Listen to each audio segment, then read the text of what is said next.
There was a highway robber, a thief, very famous at his time. He was in love with one girl, and he had the habit of sneaking into her house some way and watching her, observing her for some time. And in night, he would go and attack caravans, Hajj caravans, travelers, and he would strip them of their property and their wealth and their belongings. He was notorious to the extent that a lot of the caravans most of the time would change route to avoid that area.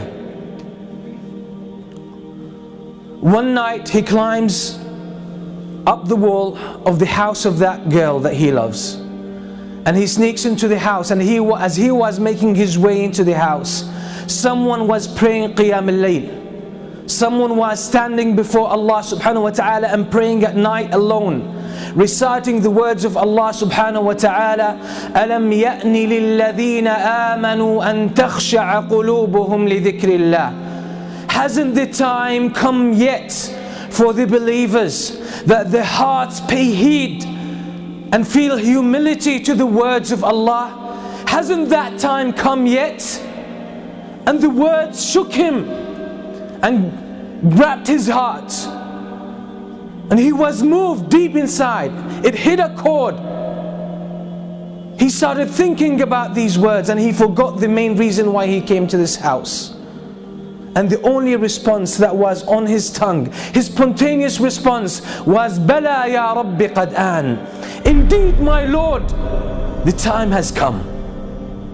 And that moment he changed.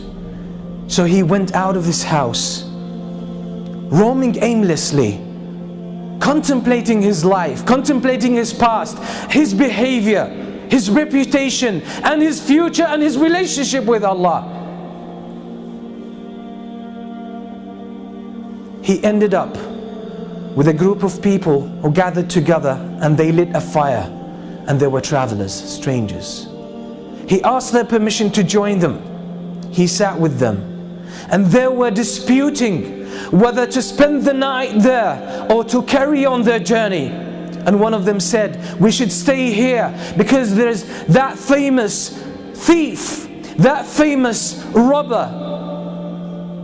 That's his area, and if we carry on traveling, he might jump on us, and we'll be in trouble.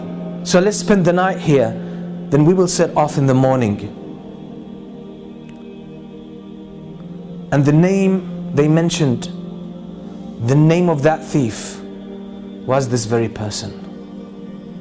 It made him think to himself, what did I do that people fear me that much? What kind of curse I have become to humans, to humanity, that people don't even feel safe about their lives and about their property because of me. All of this made him question his life, question his way of life. And then he made the decision that I will change because it's my responsibility. It's not someone else's responsibility to change me and set me on the right course. It's my own initiative, and if I don't take it, it might never happen, and I will face the consequences on the day of judgment. And that's exactly what he did, and he became one of the famous scholars, one of the famous worshippers in the history of Islam, and that's Al-Fudayl ibn Iyad. That's the story of Al-Fudayl ibn Iyad. Until today, the books that talk about our relationship with Allah subhanahu wa ta'ala, how to purify ourselves, how to become better Muslims, better believers, have dozens of his beautiful statements full of wisdom. Who was one day a thief, famous one. What does that tell us? Is that it's our responsibility to change. Life in general is about change. The whole story of life is a game of change. You will never be the same person next year. You'll be different. But the question is, which direction have you taken? That's what Imam Shafi'i used to say. There's no standstill in this world. There's no standstill in this life. You can't stay who you are. You're either moving forward or going backward. So if you are not keen about moving forward, you'll find yourself going backward. Because if you don't change yourself, Shaitan is working full time to change you. That's his vow. That's the goal of his life. He dedicated his whole life for you, just to destroy you, to make sure you end up in the hellfire. So if you don't counter that, his momentum will carry you, or you will get carried away, and he will take you in the direction he wants.